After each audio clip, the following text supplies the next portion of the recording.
जय हिंद साथियों। मैं प्रिंस स्वागत करता हूं आपका मॉडर्न हिस्ट्री के एक नई क्लास में।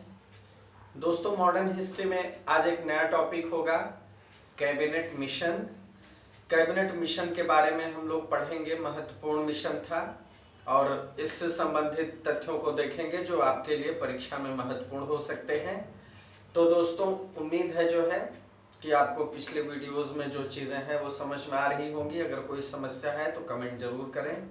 और आइए पढ़ते हैं दोस्तों, कैबिनेट मिशन हमारा टॉपिक आज का है। कैबिनेट मिशन, ठीक है। कैबिनेट मिशन 1946, ठीक है। ये समय कब का है? 1946 का। तो दोस्तों, कैबिनेट मिशन जब भारत भेजा गया उस समय क्या परिस्थितियां थी, किस तरह का घटनाक्रम हो रहा था, हमें थोड़ा सा बैकग्राउंड समझना जरूरी है, तब हम आगे कैबिनेट मिशन को देखेंगे। दोस्तों, ब्रिटेन में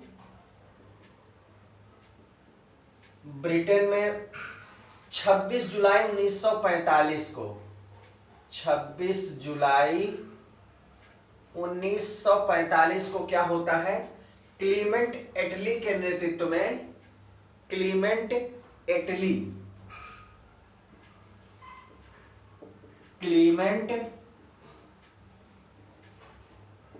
के नेतृत्व में मंत्रिमंडल ने सत्ता ग्रहण की, ठीक है। मंत्रिमंडल ने सत्ता ग्रहण की, ठीक है। क्लीमेंट एटली के नेतृत्व में वहां पर मंत्रिमंडल सत्ता ग्रहण करता है। उसके बाद क्या सीन बनती है? अब देखिए, नौसेना विद्रोह हुआ था दोस्तों। तो नौसेना विद्रोह के बाद, नौसेना विद्रोह के पश्चात 1 फरवरी 1946, मतलब ये सीन है द्वितीय विश्व युद्ध के बाद का। सेकेंड वर्ल्ड वॉर बीत चुका है, ठीक है। सेकेंड वर्ल्ड वॉर बीत चुका है। 1 फरवरी 1946, ठीक है। 1946 जरूर याद रखिएगा। ये द्वितीय विश्व युद्ध के बाद का समय है। द्वितीय विश्व युद्ध के बाद, ठीक है। द्वितीय विश्व युद्ध के बाद भारत सचिव उस समय कौन होते हैं? भारत सचिव कौन थे दोस्तों? भारत सचिव कौन थे? Lord Pethick Lawrence. Lord Pethick Lawrence, ठीक है, ने भारत में क्या किया? एक शिष्टमंडल भेजा। किसने भेजा? भारत सचिव लॉर्ड पैथिक लॉरेंस ने क्या किया दोस्तों? भारत में संवैधानिक सुधारों के लिए, भारत में संवैधानिक सुधारों के लिए, भारत में संवैधानिक सुधारों के लिए एक शिष्टमंडल भेजा। एक शिष्टमंडल भेजा, ठीक है। क्लियर? भारत में संवैधानिक सुधारों के लिए एक शिष्टमंडल भेजा। अब देखिए, ये जो है कैबिनेट मिशन दिल्ली कब आता है? कैबिनेट मिशन कब दिल्ली आया? 24 मार्च 1946 को।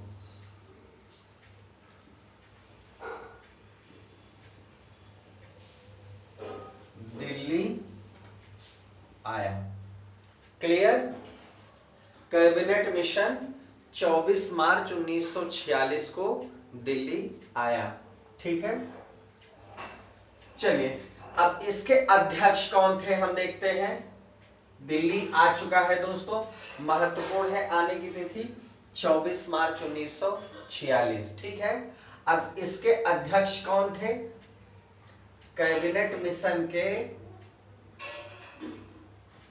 अध्यक्ष कौन थे दोस्तों? कैबिनेट मिशन के अध्यक्ष भारत मंत्री, यही लॉर्ड पैथिक लॉरेंस। ठीक है, इससे अध्यक्ष कौन थे? Lord Pethick Lawrence. ठीक है, ये इसके क्या थे? प्रेसिडेंट थे या अध्यक्ष थे। और अन्य दो सदस्य कौन थे दोस्तों? अन्य दो सदस्य, इसके अन्य दो सदस्य कौन थे? Stafford Cripps, Stafford Cripps. ठीक है, स्टैफोर्ड क्रिप्स थे पहले सदस्य, और जो दूसरे सदस्य थे वो कौन थे? एवी अलेक्जेंडर। ये पहले थे, दूसरे थे एवी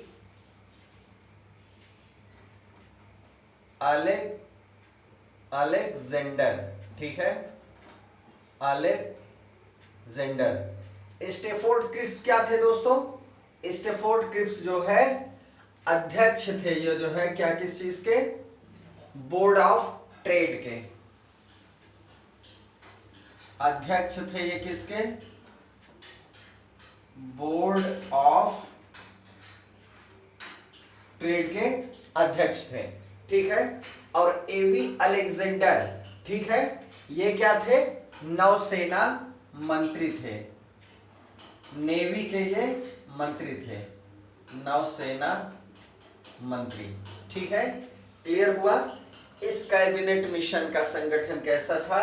अध्यक्ष थे लॉर्ड पैथिक लॉरेंस। ठीक है, जो कि भारत सचिव थे, इन्होंने भेजा था। उसके बाद क्या? अन्य दो सदस्य कौन थे? स्टैफोर्ड क्रिप्स थे, जो बोर्ड ऑफ ट्रेड के अध्यक्ष थे दोस्तों, और एवी अलेक्जेंडर थे, जो क्या थे? नौसेना में मंत्री थे। ठीक है, वो क्या थे? नौसेना में मंत्री थे। ठीक है, चलिए आगे देखते हैं दोस्तों, आगे देखते हैं।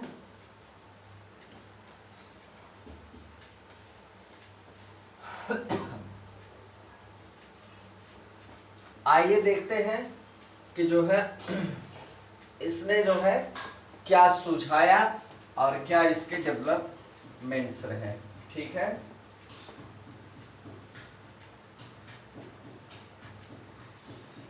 आइए देखते हैं दोस्तों नेक्स्ट। चलिए, ये तो इसका जो है कैबिनेट मिशन का संगठन हो गया, किस तरह ये था। अब दोस्तों इसने क्या किया? त्रिस्तरीय, इसने जो है त्रिस्तरीय शासन व्यवस्था की सिफारिश की। ठीक है, त्रिस्तरीय शासन व्यवस्था की क्या की? इसने सिफारिश की। ठीक है, क्लियर हुआ? इसने कहा कि 3 स्तर में जो है शासन व्यवस्था होनी चाहिए। ठीक, अब प्रांतों के छोटे अथवा बड़े ग्रुप के जो है बनाने के अधिकार की वकालत की, कि प्रांत जो है छोटे या बड़े ग्रुप के रूप में बनाए जा सकते हैं, इसने ये व्यवस्था दी। ठीक है, प्रांतों के छोटे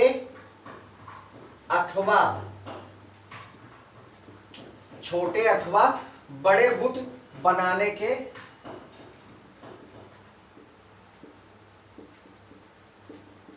अधिकार की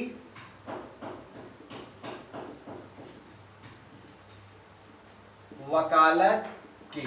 ठीक है, इसने ये सिफारिश की कि जो है त्रिस्तरीय शासन व्यवस्था हो, और दूसरी चीज प्रांतों के छोटे अथवा बड़े गुट बनाने के अधिकार की वकालत की। ठीक है, क्लियर हुआ। और प्रांतों को इसने क्या किया, अ, ब और स, तीन श्रेणियों में विभक्त किया। प्रांतों को इसने क्या किया, तीन श्रेणियों में विभक्त किया, अ, ब और स। क्लियर। चलिए, इसने अपने प्रस्तावों की घोषणा की और हम देखेंगे कि वास्तव में इसके क्या प्रस्ताव थे। ठीक है दोस्तों, 16 मई 1946, 16 मई 1946 को इसने क्या किया, कैबिनेट मिशन ने अपने प्रस्तावों की घोषणा की। ठीक है, कैबिनेट मिशन ने क्या किया, अपने प्रस्तावों की घोषणा की। अब देखते हैं दोस्तों कि क्या क्या प्रमुख इसके प्रस्ताव थे। कैबिनेट मिशन के प्रमुख प्रस्ताव क्या थे।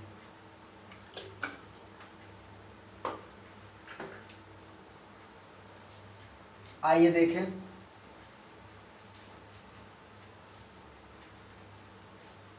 कैबिनेट मिशन के प्रमुख प्रस्ताव।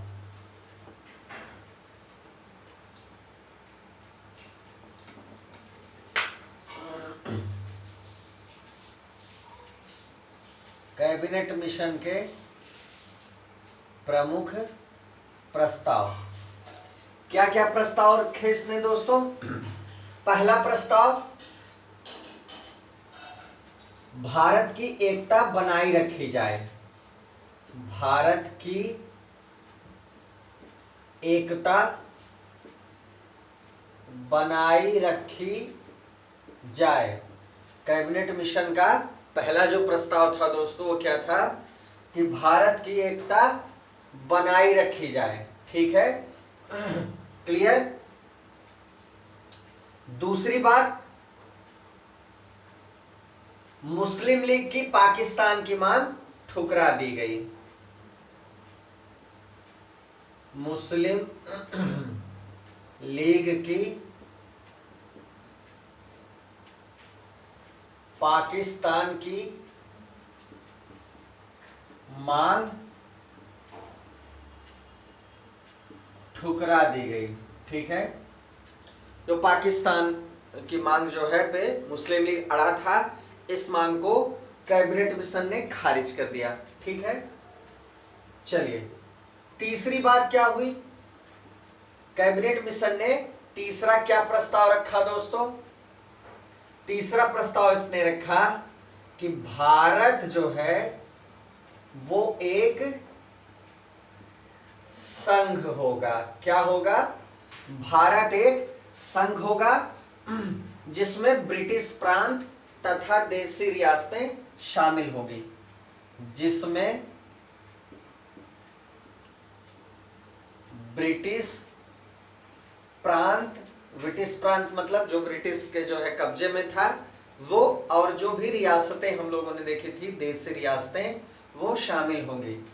ब्रिटिश प्रांत और रियासतें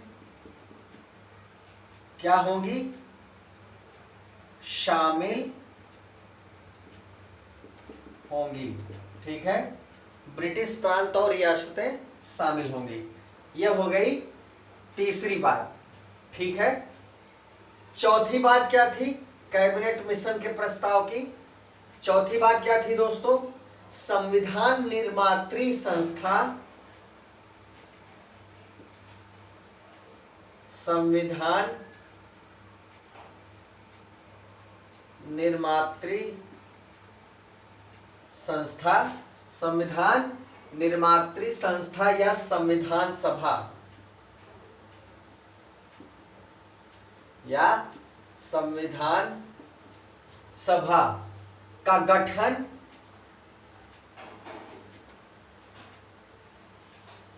दो बातें, संविधान निर्मात्री संस्था या संविधान सभा का गठन, ठीक है। क्या होगा, प्रांतीय विधानसभाओं, कैसे किया जाएगा, प्रांतीय विधानसभाओं और देसी, ठीक है, और देसी रियासतों के प्रतिनिधि द्वारा किया जाए, प्रतिनिधि द्वारा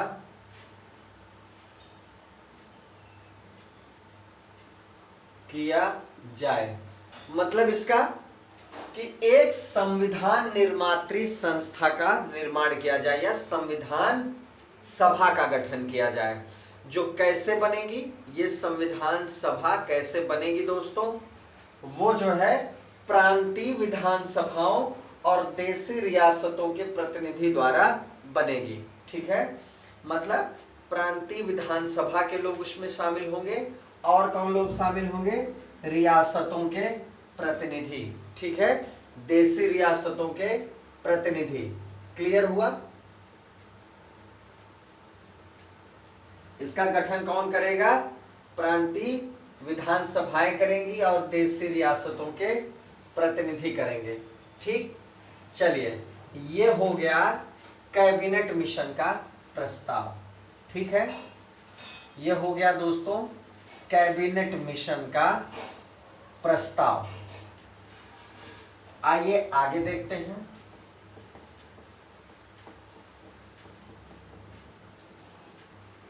अब कैबिनेट मिशन का प्रस्ताव के बाद हम लोग क्या देखेंगे, हम लोग देखेंगे कि जो है क्या किया गया, वायसराय की जो एग्जीक्यूटिव काउंसिल थी दोस्तों, वायसराय की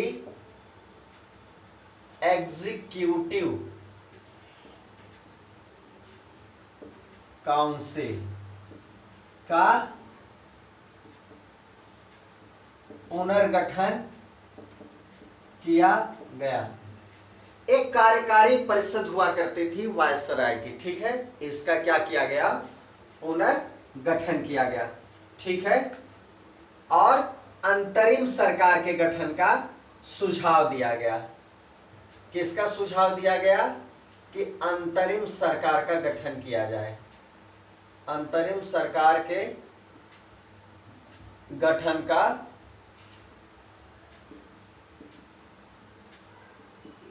सुझाव दिया गया, ठीक है। क्लियर हुआ। चलिए, अब इसमें दोस्तों कौन कौन शामिल थे, वार्ड मेंबर और सभी विभाग जो है भारतीयों के सदस्यों द्वारा लिए जाने थे, मतलब सारे सदस्य जो है भारतीय होने थे, ठीक है, अंतरिम सरकार में। क्लियर। अब देखिए आगे बढ़ते हैं दोस्तों, ये देखते हैं कि कौन कौन जो है इसके पक्ष में था, कौन विपक्ष में था। तो कैबिनेट मिशन योजना के पक्ष में कैबिनेट मिशन योजना के पक्ष में गांधी जी पूरी तरह से थे। महात्मा गांधी जी ने कैबिनेट मिशन योजना का पूरा समर्थन किया, ये पूरी तरह से इसके पक्ष में थे, ठीक है। क्लियर। इस योजना के बारे में महात्मा गांधी जी ने क्या कहा दोस्तों, इन्होंने कहा कि यह योजना उस समय की परिस्थितियों के परिप्रेक्ष्य में, जो उस समय की परिस्थितियां थी उसके परिप्रेक्ष्य में सबसे उत्कृष्ट योजना थी। इस योजना के बारे में उन्होंने कहा कि इस समय की परिस्थितियों के बारे में ये कहा कि इस समय की परिस्थितियों के हिसाब से ये सबसे उत्कृष्ट योजना है और इसमें ऐसे बीज थे, इसमें ऐसे बीज थे जिससे दुख की मारी भारत भूमि को यातना से मुक्ति मिल सकती थी। मतलब उनका मतलब ये था कि जितनी बातें कैबिनेट मिशन योजना में कही गई हैं उस समय के हिसाब से परिस्थितियों को देखते हुए सबसे उत्कृष्ट योजना थी, जिससे भारत माँ की भूमि को यातना से मुक्ति मिल सकती थी। कहने का मतलब यह है कि काफी कुछ चीजें बदल सकती थी। ठीक है, चलिए अब भारतीय राष्ट्रीय कांग्रेस के अध्यक्ष उस समय कौन थे दोस्तों जब कैबिनेट मिशन भारत आया? भारतीय राष्ट्रीय कांग्रेस, जब जब कोई महत्वपूर्ण घटनाक्रम होगा दोस्तों आपको याद रखना होगा कि उस समय कांग्रेस की अध्यक्षता किसके हाथ में थी। तो भारतीय राष्ट्रीय कांग्रेस के अध्यक्ष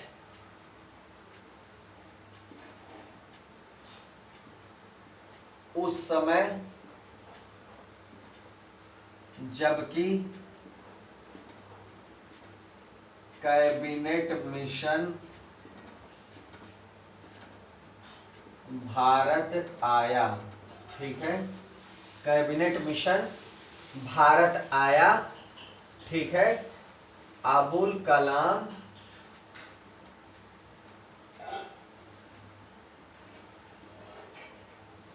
आजाद थे। इनके बारे में हमने पढ़ा दोस्तों कि इन्होंने जो है कांग्रेस के सबसे बुरे दौर में भी ये जो है कांग्रेस के अध्यक्ष रहे हैं, सबसे लंबे समय तक ये कांग्रेस के अध्यक्ष रहे हैं। ठीक है, तो ये थे उस समय कांग्रेस के अध्यक्ष जब जो है कैबिनेट मिशन भारत आया था। तो ये हो गई दोस्तों कैबिनेट मिशन की बात। इसी के साथ हमारा ये टॉपिक कंप्लीट होता है, इसी के साथ हमारा ये टॉपिक कंप्लीट होता है। और अब हम पढ़ेंगे दोस्तों एक नया टॉपिक। ठीक है, नया टॉपिक आइए देखते हैं दोस्तों क्या है वो हमारा नया टॉपिक। अब जाहिर सी बात है कैबिनेट मिशन ने सिफारिश कर दी है तो संविधान सभा, ठीक है, हमारा जो अगला टॉपिक है दोस्तों वो क्या है? संविधान सभा। ठीक है, क्या है? संविधान सभा 1946। ठीक है, आइए देखते हैं इसके विषय में दोस्तों, संविधान सभा के विषय में देखते हैं। ठीक है, सर्वप्रथम दर्शन संविधान सभा के सिद्धांत का। संविधान सभा के सिद्धांत का दर्शन सर्वप्रथम कब होता है? ठीक है, यह सवाल बनता है कि संविधान सभा के सिद्धांत की बात सबसे पहले कब होती है और कहां होती है? तो ये दोस्तों 1895, ध्यान दीजिएगा, 1895 के स्वराज विधेयक में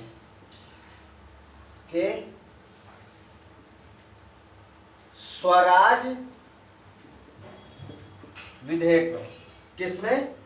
स्वराज्य या स्वराज विधेयक में, जिसे किसके निर्देशन में तैयार किया गया था?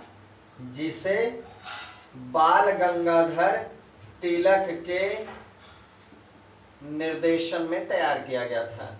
ठीक है, निर्देशन में तैयार किया गया था। ठीक है, कहने का मतलब स्वराज्य विधेयक में सबसे पहले 1895 में इस सिद्धांत का दर्शन होता है, जिसे बाल गंगाधर तिलक के निर्देशन में तैयार किया गया था। इन्हीं का कहना था दोस्तों कि स्वराज मेरा जन्मसिद्ध अधिकार है और मैं इसे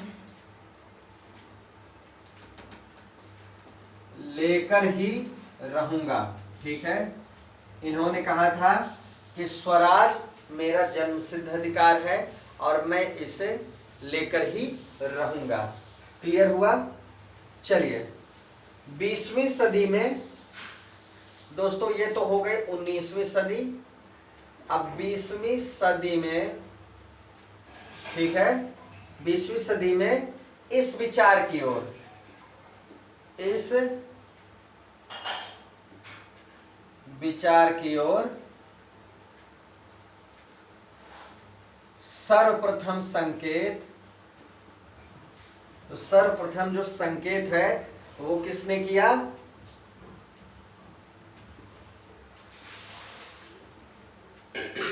महात्मा गांधी ने। ठीक है, इस विचार की तरफ, मतलब संविधान सभा की तरफ किसने सबसे पहले संकेत किया?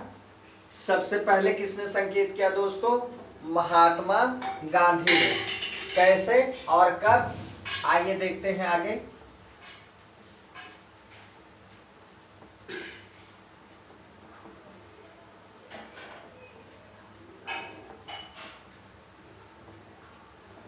आइए दोस्तों आगे देखते हैं कि कैसे और कब इन्होंने संकेत किया। 1922 में,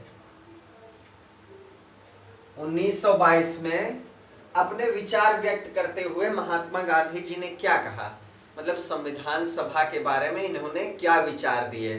ठीक है, 1922 में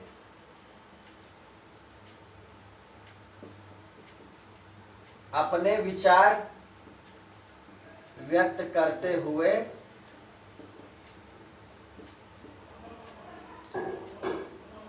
महात्मा गांधी ने कहा, ठीक है, क्या कहा संविधान सभा के विषय में? कि भारतीय संविधान, भारतीय संविधान भारतीयों की इच्छानुसार ही होगा, भारतीयों की इच्छा अनुसार ही होगा। ठीक है, इन्होंने ये कहा महात्मा गांधी जी ने कि जो भारतीय संविधान होगा ये कैसे निर्मित होगा?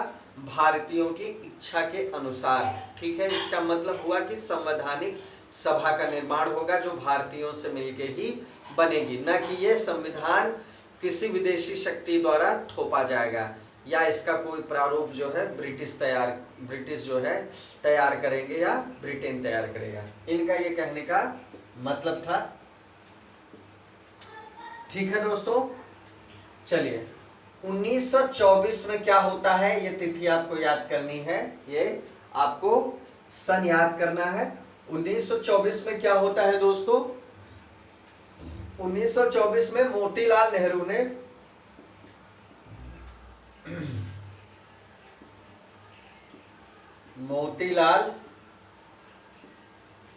ने ब्रिटिश सरकार के सम्मुख, ठीक है, ब्रिटिश सरकार के सम्मुख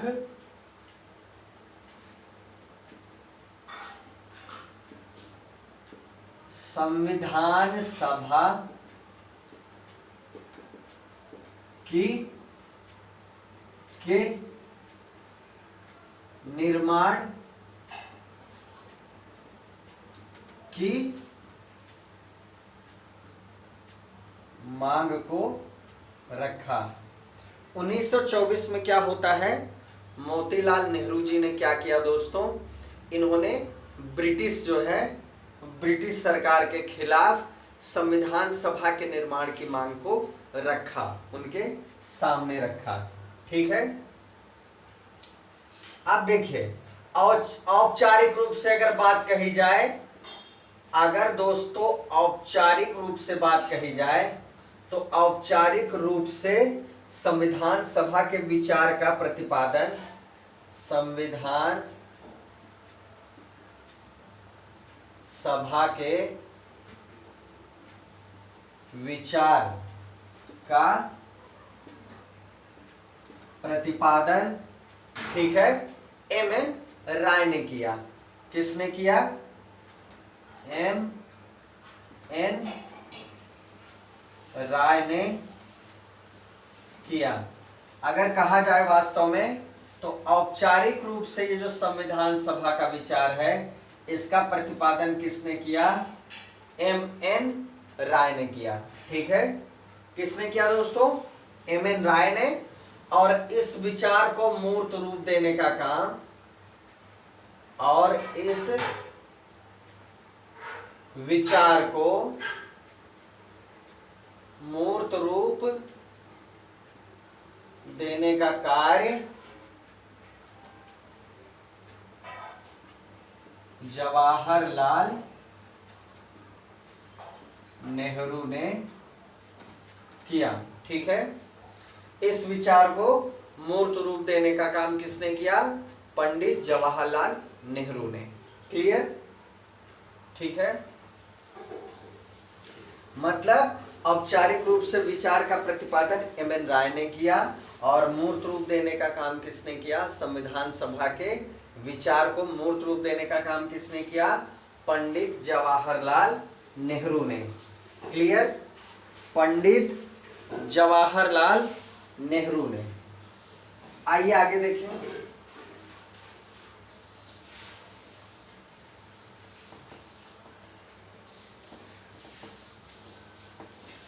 अब दोस्तों इसके आगे का घटनाक्रम देखते हैं। बहुत ही महत्वपूर्ण टॉपिक है दोस्तों, ये इंडियन पॉलिटी का भी जो है टॉपिक है। इंडियन पॉलिटी जब आप पढ़ेंगे, भारतीय राज्य व्यवस्था, उसमें भी शुरू में ये टॉपिक आपको मिलेगा, क्योंकि संविधान निर्माण के लिए संविधान सभा का टॉपिक उसमें भी है और ये इतिहास में भी आपको पढ़ना है। ठीक है, तो दोस्तों आगे का घटनाक्रम आपको समझना है। दिसंबर में 1936, ठीक है, दिसंबर 1936 के कांग्रेस के फैजपुर अधिवेशन में कांग्रेस के फैजपुर अधिवेशन में, ठीक है, जो फैजपुर का अधिवेशन था दोस्तों, इसमें संविधान सभा के अर्थ और महत्व की व्याख्या की गई। फैजपुर अधिवेशन में संविधान सभा के अर्थ और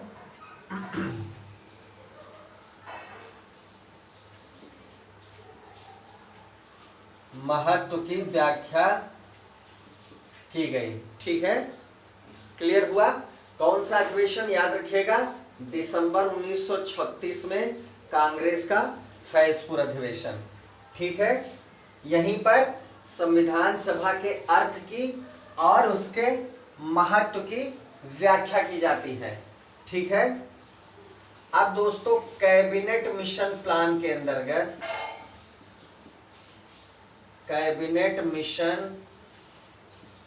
प्लान के अंतर्गत, क्योंकि उसमें बात कही गई थी संविधान सभा का गठन किया गया। ठीक है, कैबिनेट मिशन योजना या कैबिनेट मिशन प्लान के अंतर्गत क्या किया गया? संविधान सभा का गठन किया गया। ठीक है, क्लियर? चलिए, संविधान सभा का गठन किया गया। अब दोस्तों भारत में कैबिनेट मिशन कब आया? आप पढ़ चुके हैं पहले भी, हालांकि भारत में